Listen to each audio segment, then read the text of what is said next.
Hey chiropractors, we're ready for another modern chiropractic marketing show with Dr. Kevin Christie, where we discuss the latest in marketing strategies, content marketing, direct response marketing, and business development with some of the leading experts in the industry.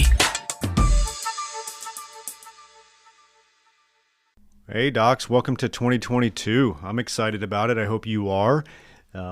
Today's a solo episode and we're going to actually, it's a little bit of a group think here. A couple months ago, November 17th actually, I posted a question in the Facebook group and it simply stated, what do you think is the one thing that holds chiropractors back from thriving? I think the years that I've been in practice, I'm going on 17 years now, and then ever since 2016, working with chiropractors on, say, practice growth.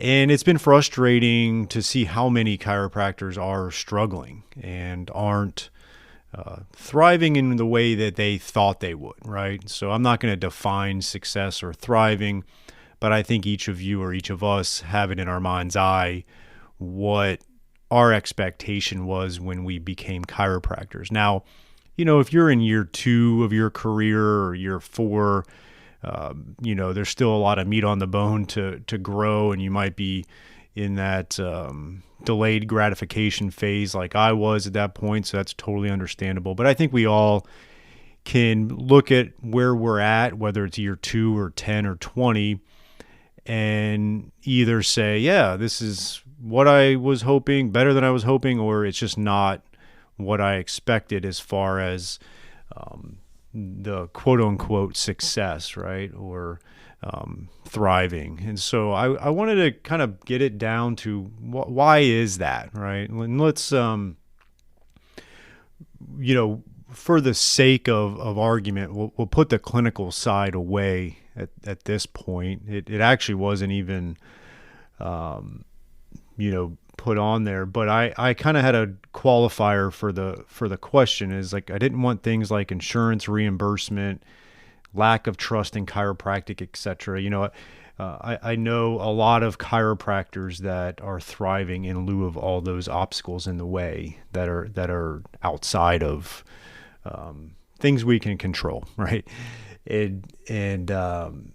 So I had some really good answers. I put a few on there, and then we had some people added on there, and I'm just going to provide the top 3, which got the substantial amount of votes. And then I'm going to touch on one that was number 4, but didn't get a ton of votes, surprisingly. But number 1, the most voted, was business acumen. Okay, and so my thoughts, and I'm going to give you my thoughts on each 4 of those. I think that's a big one, right? And I think there's a lot of misconception from chiropractors on what business acumen is. I think we, unfortunately, as doctors, think that we don't need to know business, right? I think it's a dirty word. We think of, the shark or the snake, and just aren't comfortable with developing the business side of our practice. And I recently last week had Dr. Brock Martin on the podcast, and we talked about business a little bit. And one of the things that he had mentioned and really was insightful was that, good business doesn't always mean being, this, business first chiropractor and everything is second, right? And it's really about the patient experience. So what was mentioned was good business is good patient experience. And there's a lot of things that go into that. And if you haven't listened to that episode, I highly recommend that. I'm not going to belabor it on this particular episode because it was really teased out well last week. So check that out. But a lot of it is like, providing a great patient experience or reinvesting in your people, in your business, in your patients, in your community. Those are all things that are good business, right? I'm not asking you to learn accounting or be a financial wizard, right? Those things are great and you'll get better at those, and there's resources. I mean, we just had a full virtual summit on money matters because we realize how financially illiterate a lot of us are. And so you want to get those basics down on cash flow and protecting your money, especially if you're the business owner. But a lot of this business acumen, frankly, is just providing the ultimate in patient experience, right? It's making a difference, okay? And it's reinvesting into your team and having a team, okay? So that was number one, was business acumen. And there's a lot of ways you can get better at that without sacrificing your clinical. If you've listened to me long enough on this podcast or however else you've read or listened about the information I put, it's all about patient-centered or patient-first, and then everything else will follow, okay? This isn't, you need good business acumen, and that means you need to sell 6-month care plans cash up front for $7,000, okay? That's not what it's about. All right, number two, the second was poor communication. I think this is a big one. Probably could have been number one or tied for number one, because some people that are extremely effective communicators can override almost everything, including clinical, unfortunately. But and people that are poor communicators can sabotage everything else, right? I know many great clinicians and good people that are just very poor at communicating with their patients, with their team, with their loved ones, and it really spoils the whole thing. And so communication is important. And again, this doesn't mean you have to be a world-class orator and do public speaking in front of 1,000 people, right? This means you have to have good people skills. You have to be able to relate to your patients. You have to be able to sit down and provide a nice 3-minute report of findings. It doesn't have to be this dog and pony show, but you can look the patient in the eye, give them confident diagnosis, treatment plan, expectations. And it also means having great communication with your team, having team meetings, having expectations, being able to relate to them, being able to communicate when things aren't working the way they should or aren't up to the expectations of the practice, right?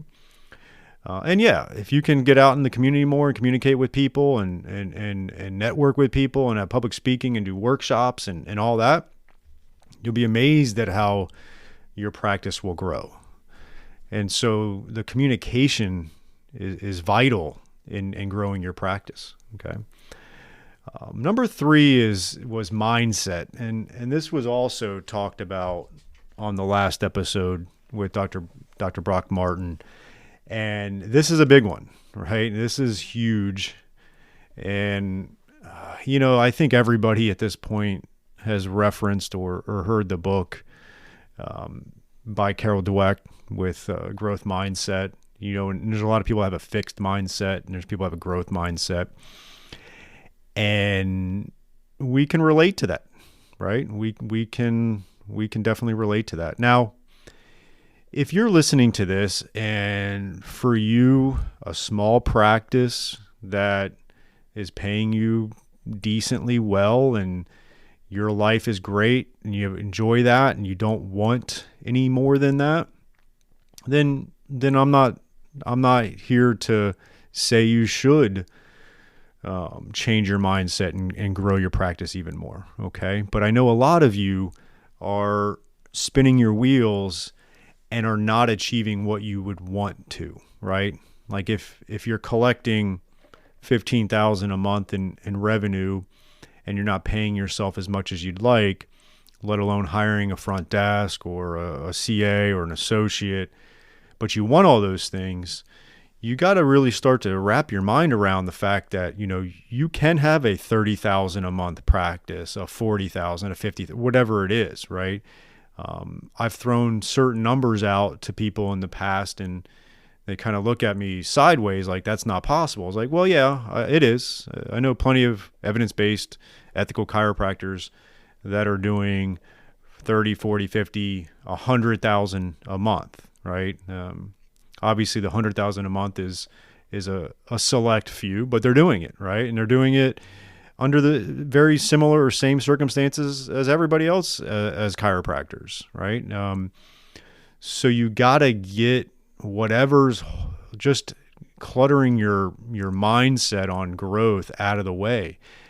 And sometimes you got to look at it from almost like a project, right? Like, okay, what's my dream scenario from a growth perspective? And it could be from what your team looks like to what the revenue it would take to do that. So if you said to yourself, I'd like to make X amount of income, I'd like my personal life and family life to be this.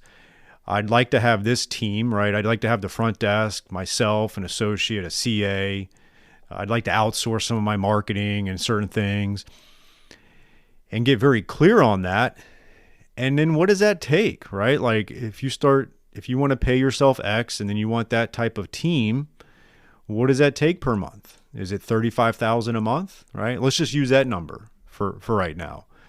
All right, docs, here is a new opportunity for you from Darcy Sullivan of Propel.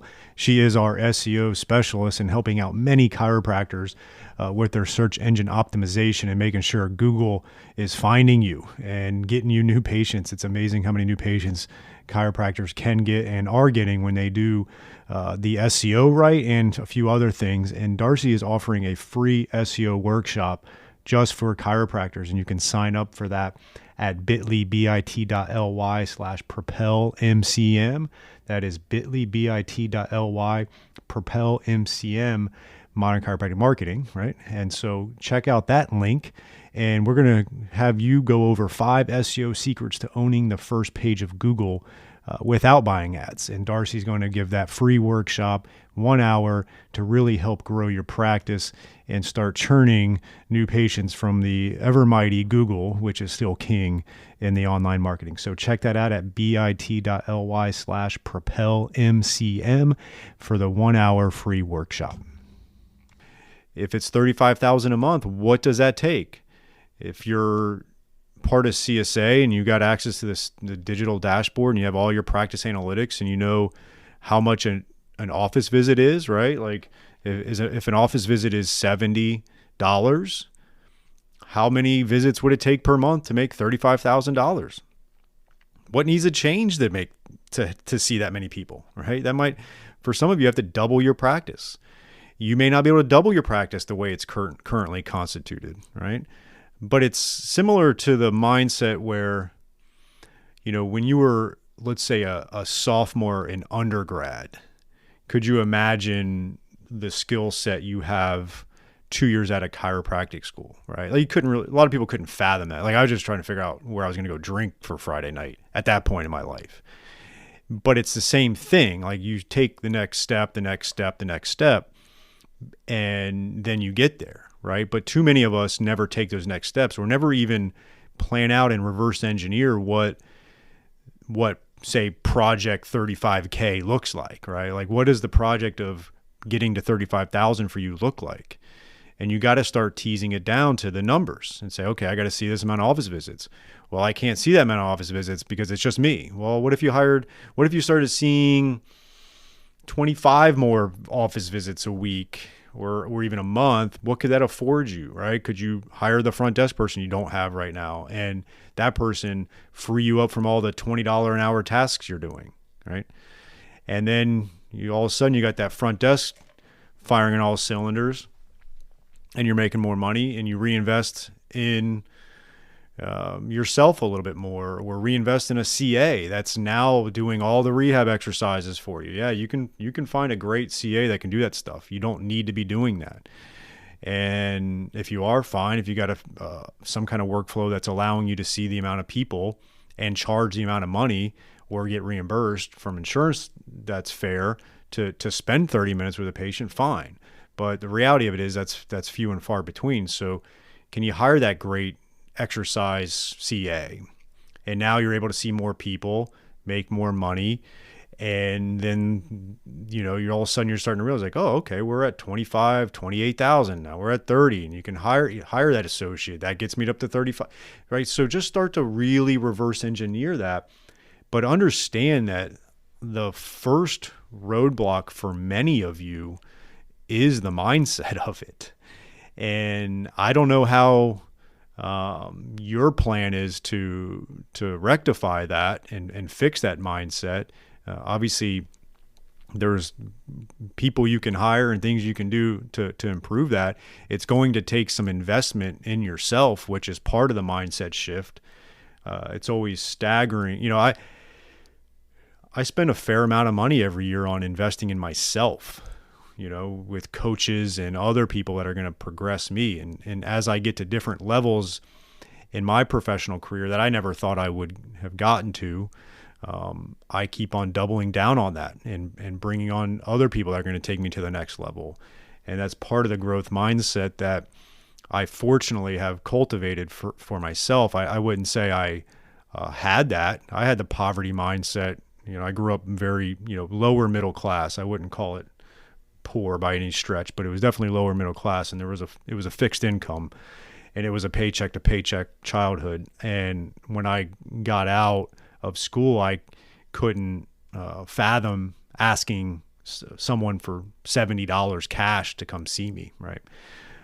I've overcome that. It's taken a lot of work because I've invested in myself.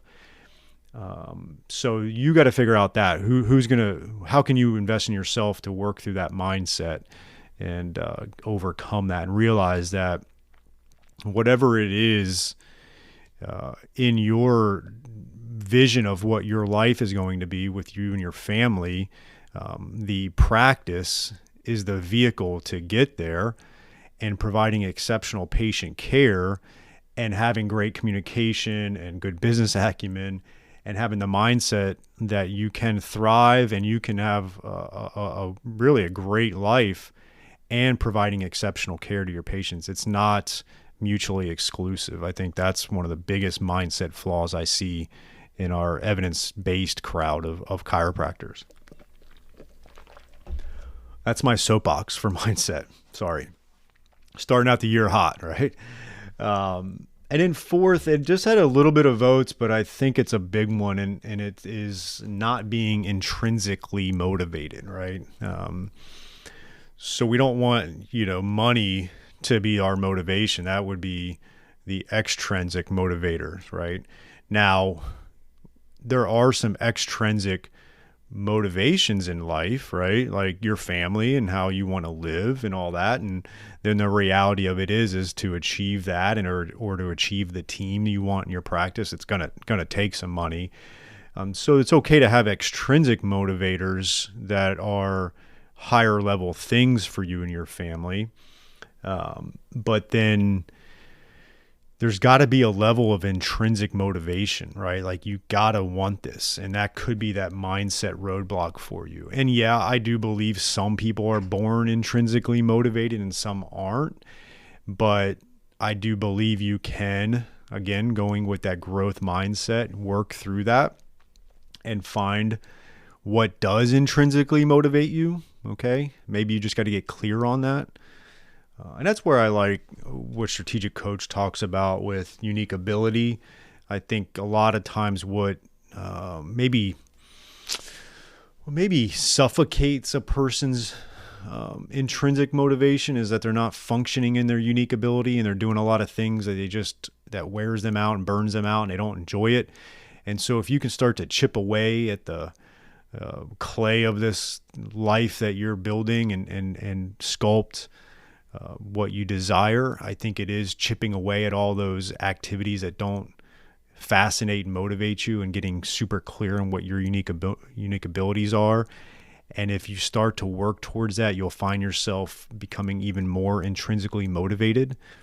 And I would say that's happened for me. It took me a little while to get super clear on my unique abilities and doubling down on those instead of trying to keep on working on the things that I just don't find exciting, right? And, I've been able to come to terms with that and ultimately close some chapters in my life, or soon to be, right? And one of those for me is patient care, and I'm progressing towards closing that chapter in my professional career, because I'm finding how fascinated and motivated I am with the modern chiropractic marketing and with Chiropractic Success Academy and helping out chiropractors, helping out my team here at the office, the doctors we have here and the overall team, getting more involved in even the community locally here, and then the community of chiropractors, as we start, as we travel and do a bunch of things. I've got the mastermind starting in a few weeks and getting highly involved in that. And so I'm excited for that. And that's something that I've whittled down with unique ability. And so for you, it's going to be different, right? But you just definitely need to be clear on that. And I think that if you're struggling with the intrinsic motivation, it could be one of those things. Okay. So look at that. Okay. So those are the four. There's a ton on there. There was a bunch of things I'll just kind of read out. I'm not going to dive into, but lack of confidence for sure. I could see that. Lack of direction, definitely. Lack of marketing knowledge, grit, not willing to expand services, stuck in old ways. Denial. I think you could put that in mindset, but that's definitely a one of them. So I kind of like this. I might do this a little more often where I kind of poll or source the crowd here on different topics and get some feedback on that. So I hope you enjoyed that and then my little take on it. But whatever you feel like maybe is that roadblock for you, admit it, be honest with yourself, figure out how you can improve that. And you'd be amazed at what just investing in yourself, even if it is time or money, what it will do for you. I know what it's done for me, and I know what it's done for a lot of other chiropractors that are doing very well. So, be honest with yourself, look to invest in yourself, continue to grow, and I know that you'll end up achieving what you want in practice and in life. Thanks again for listening to another episode of the Modern Chiropractic Marketing Show. Before you leave, make sure you check out our website. We've got blogs and podcasts and all kinds of great info at www.modernchiropracticmarketing.com. We also have a closed Facebook group of the same name where a lot of like-minded chiropractors are workshopping ideas and making sure that we have this continual advancement of marketing, business, mindset, and just growth of your practice. So check us out, modernchiropracticmarketing.com, and the Facebook group of the same name.